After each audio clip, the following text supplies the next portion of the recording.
Hey guys, so I wanted to make this video to teach you all D&D Combat.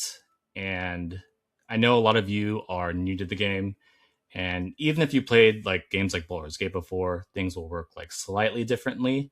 But because most of you, this is your first time playing, I wanted to make this video so that we don't have to cover this, in session 0 and obviously mid-session as well. Combat being, one of the more important parts of the game. It is the most, I guess, like nuanced rather than like role playing and stuff like that. So, yeah, please enjoy. I try to be as thorough as I can. So, this is D&D Combat 101. The two most important values are going to be hit points and armor class in D&D, right?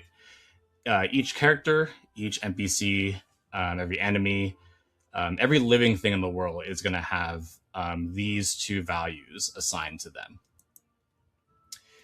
Hit points, goes without being said, is the health of a character. For you guys, the players, when you take damage, you'll subtract that number of damage from your HP, and then when your HP hits 0, don't worry, you are not dead. You are going to be what's called falling unconscious, and you will start making what's called a death saving throw. Basically, what that means is you're going to roll d20 dice, and if you get a certain number, you succeed the death saving throw. But if you get below a number that I will give you, you fail. And if you get 3 fails, your character actually dies for real. And can be revived, but it can be very difficult to do that. Sometimes you're actually going to have to make a new character if that does happen. However, you can heal yourself using spells, potions, and of course resting, which I will get into at a later time. To find your hit point value, if this is a D&D Beyond character sheet, so once you make your character, you'll have one of these.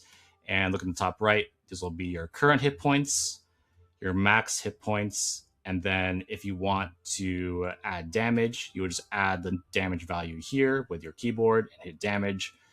Conversely, you can add a number value here and hit heal to add the number to this. So damage minus the number, and then heal obviously adds the number to your current value.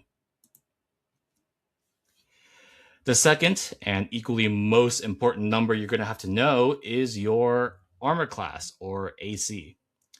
So in D&D, AC is a numerical value that represents a character or creature's ability to avoid being hit by an attack, right? Basically, the higher a character's AC, the harder they're going to be to hit, right? And to find your AC on your character sheet, it's going to be represented by this shield, this really big shield number, right? So the higher this number is, the harder you are to hit.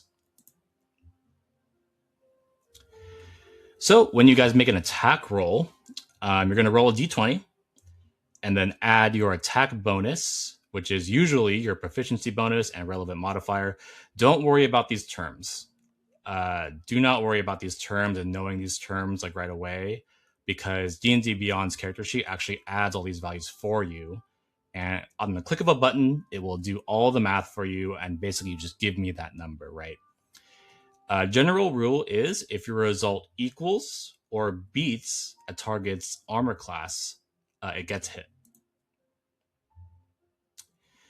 The same way, if an enemy makes an attack against you, so me as your DM, when an enemy attacks, I will also roll d20 plus any modifiers. And if my result beats or meets your AC, you also get hit. So let's go over a quick basic combat example. Say the old man is a player and the ghost thing an enemy. Old man will attack the ghost thing with firebolt. Oh my god, is he going to hit? No way. This player must now what's called roll to hit. So they will do the d20 plus the modifiers. Again, it's all automatically done for you at the click of a button, and then give me that numbered result. Right, so this is Una, someone from another campaign that I was doing. She is a monk, and she has unarmed strike, which has a +5 to hit. So Whenever you attack something, this is a basic melee attack. You'll do this number first, the hit DC number, right? So once you click that, it'll automatically roll a d20. It'll automatically do the +5. It'll automatically do all the modifiers for you, and then it will give me the final value amount. So again, when the number meets or exceeds an AC, it hits. If it does not, it misses. So this wizard will roll a d20. He got an 11 +5, 16. This enemy's AC is a 15. So what happens? You guessed it. That's a hit because it exceeded that value. Say it's the next turn, and your party member attacks, but rolls a 2 on his d20, right? So that 2 value will go here, plus his modifier 5, that equals 7, right? Rolling to hit a 7, which is less than 15. That's a miss, LOL. So it's important to know that unlike Baldur's Gate, you guys will not know an enemy's AC at the start of combat. And me as your DM, I am not required to provide an enemy's AC at any point during combat. In fact, I will probably not give it to you ever. And you will probably have to kind of memorize in your heads, okay, a 17 hits, but a 16 misses. So it's probably an AC of like 17, right? So after you hit an enemy a few times, it will be pretty obvious what their AC is, right? But we're not done here. If an attack hits, right, we still need to roll the damage, which is how much hit points are taken away from an enemy. So after I say, yep, that hits, you will roll this damage value under whatever attack that you do. Also, when you're under spells, it'll have the same values. You'll click this, the dice will roll, and then you give me that value. So this attack is going to be a 1d4 +3. So on the d4, I got a 3 plus the 3 initial damage, and then that's a 6 total. Right. 6 total damage, and then enemy takes 6, putting it at 14 out of 20. Very easy, very simple. Now, with those basics, let's go into D&D Party Combat. This is a party-focused game. You are fighting as a group versus enemies. It's very important to know how fighting as a group initially works. So, D&D is a turn-based strategy game that is highly structured, right? It basically simulates fast-paced combat with a clear system so that a DM, myself, can manage time, choices, and chaos in a fair way. Every character's turn equates to about 6 seconds in the game. So, for example, any action your character takes during combat, whether that is moving, talking, fighting, yelling, stealing, I'm going to throw something, I'm going to yell at somebody during combat, right? As long as any of the actions that you want to do can be done in a 6-second window, a 6-second realistic window, right? So say your character is like, Tim, I want to run up to the enemy. I want to stab him with my knife. I also want to spit in his face and then try to take something out of his pocket, right? Can somebody in real life do that realistically in 6 seconds? If it can, then I will accept it and have you basically roll values to see if all of those actions succeed.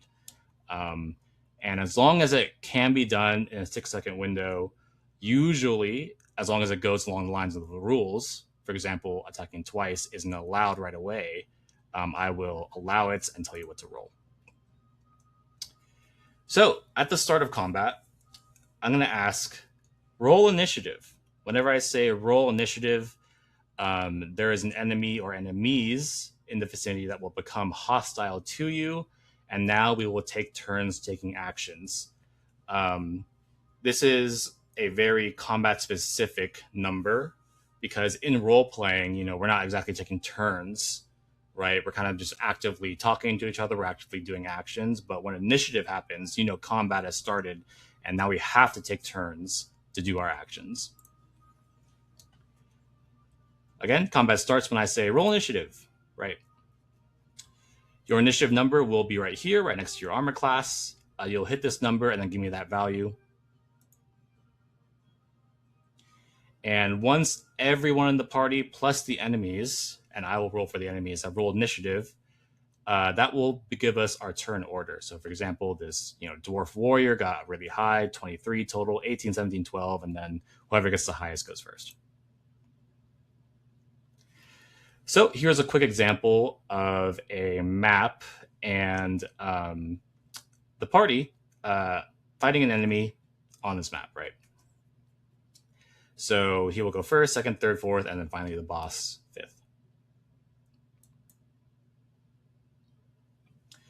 Awesome. So right away, it'll be this dwarf's turn. So basic combat rules on your turn. Now, this is without any special abilities, special modifiers, anything like that. This is something that everybody has no matter what. They have one action point, one bonus action point, and movement that depends on their speed. Almost everything a character can do on their turn will cost one of these three things: action point, bonus action, and movement. They could be spent in any order that you choose. So, for example, you have an ability that's a bonus action. You want to move up to the enemy. You want to attack it, which is an action. And you want to move again, right? You can do it in any order that you want. For example, you want to move first, do your bonus action, move again, attack, whatever order. You just want to move, do both your bonus and attack. You can do that. After you spend all of your points or decide that you don't want to use them, you'll basically say pass turn. You can't do anything else after that, and then you'll wait until the next round to do your actions. And all of these points will refresh at the start of your next turn. And very important to know, they do not stack on your next turn unless you have an ability that says otherwise. So for example, I didn't use an action last turn. Do I get 2 actions next turn? No, you do not. So D&D is the first and I guess purest tactical RPG.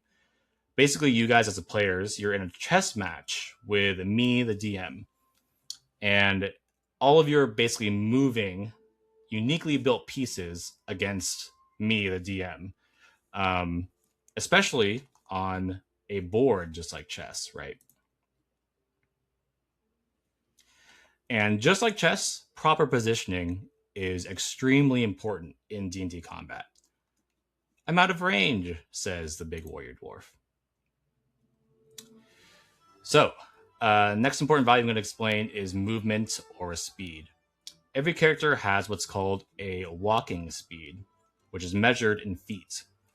On a standard D&D board, each tile is going to be 5 feet. So this character, the Dwarf Axeman, has a walking speed of 30. And you can find your walking speed on your character sheet right here where it says walking. It'll tell you how far you can go on your turn in combat. So if this character, Una, has a speed of 40, and we know that on a standard D&D board, each tile is 5, that means she can move up to 8 standard tiles on its turn. So let's say this dwarf, it's his turn. He wants to move first. He will move diagonally here. Yes, you can move diagonally, and it will only cost you the amount of spaces that you moved, right? So that was 1, 2, 3 spaces diagonally. He moves 15 feet. Close enough to attack this enemy, right? So if you are a melee focused character, you have to be within 1 square of your enemy's standing point, right? So while we have ranged characters that can cast spells at a certain feet range, melee will always have to be right next to each other until specified otherwise. So with a max speed of 40, supposed to be 30, 40, Redbeard will still have 25 feet he can move during his turn, right? Because he only moved 3. So again, you can move as many times as you want on a turn, given that you have the remaining speed available. So you can bonus action, move 15 feet, do an action, and if you still have 25 feet left out of your total, then you can do that. Next most important thing, action points. So the most things in the game you can do on your turn will cost an action point. They include, but aren't limited to, obviously, attacking with your weapon, casting a spell, using an item, picking a lock, shouting an insult, crying for help, right? You want to cry mid-combat. You want to do something not attack focused on your turn. Basically, you just have to tell me what you want to do, and I will determine whether that is going to be an action point or a bonus action point. You can do whatever you want to do. In D&D Beyond, all of your available actions are going to be stored under this tab, right? So just hit actions, and you know that everything under this tab will cost 1 action point. Attacks per action 1. You can also sort between your abilities with the action type. For example, I want to know just all my things that cost 1 action point. You can hit this. Same thing for bonus actions, right? Oh, let me not skip over this actually. So if you hit this and you discover these are all of my actions and you want to know what all of them do, right? This is going to be kind of a lot at first, but once you get the hang of it, it'll be kind of naturally to you, knowing what your character can do.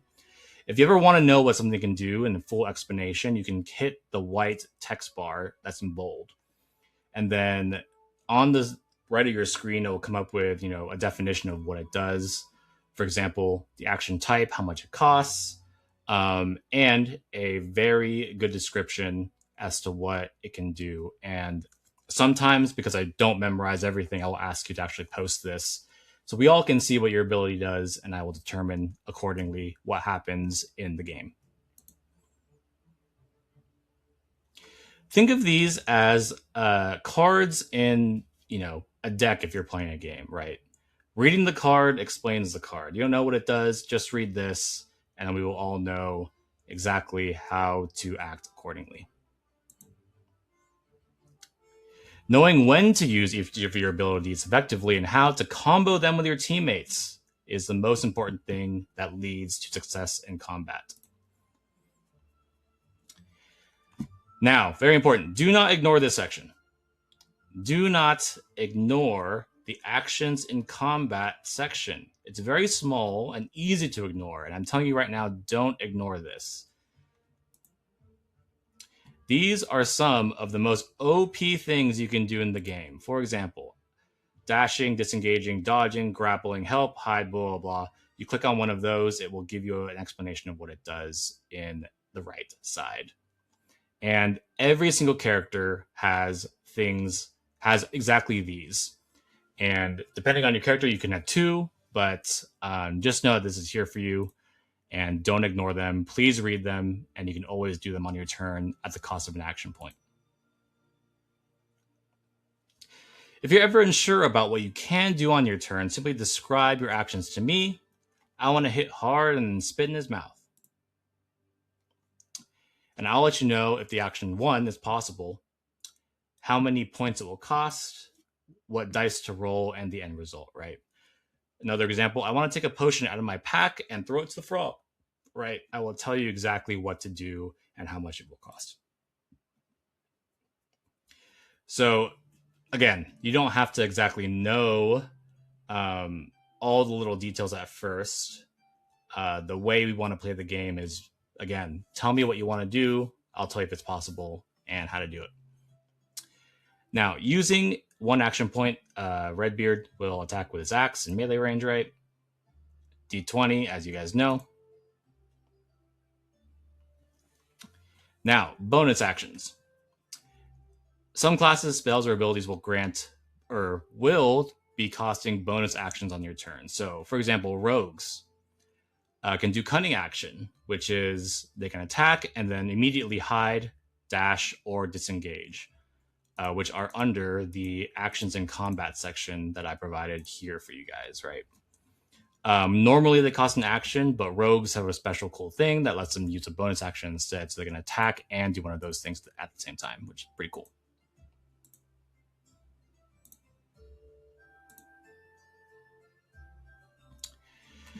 Clerics have things like spiritual weapon. Two-handed fighters can make a attack with their offhand weapon, for example. So they attack with their right hand, they attack with their left hand. The left hand thing will cost a bonus action instead, and it will specify as such. If you want to see all your bonus actions, it works in the same way. So, for example, in the middle of your turn, or people are going, you want to know what you can do. So look at your actions, your bonus actions. Remember, you have one of each, and then your movement and all of your abilities with bonus actions will be right there for you. So whenever I DM a campaign, I like to homebrew a potion as a bonus action. So in standard D&D, for example, your potions of healing, which restore this amount when consumed, normally cost an action to do. In my version of D&D, you can consume a potion as a bonus action. And when you do that, I'll have you roll the amount. But if you use it as an action, I will heal you for the maximum value that it can be. So, for example, if 2d plus 4 plus 2, the max value of this will be 8 plus 2, 10.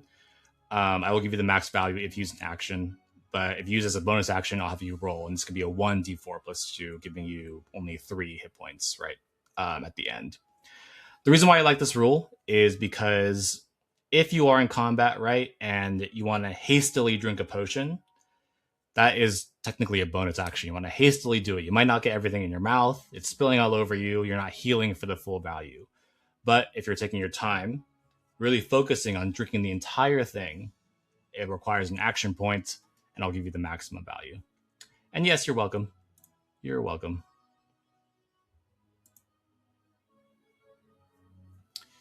Right, so Redbeard has moved. He has attacked. As a bonus action, he's going to taunt this enemy to focus on him. You know, you are small. Fuck you. Now he has spent all of his actions on a turn, and he will no longer be able to go. It is now number 2's turn, the frogs. Now it's not his turn. You can still do things off of your turn. Imagine that. Everyone has a reaction point as well. And a reaction point is a special action you can take outside of your turn, but only once a round if the ability is available. So, for example, an opportunity attack. If an enemy leaves your reach, so an enemy walks up to you, he attacks, he wants to run away, but he's within your reach, you can take what's called an opportunity attack against him, using your axe, using a punch, whatever, to attack that enemy. There are also spells you can do. Spell shield, for example, counter spell. I'm not really done yet. Since reactions are triggered off of your turn, they will most likely have a prerequisite. So if you can do X, you can do X if Y happens. So this is kind of an example of how a spell or an action will read.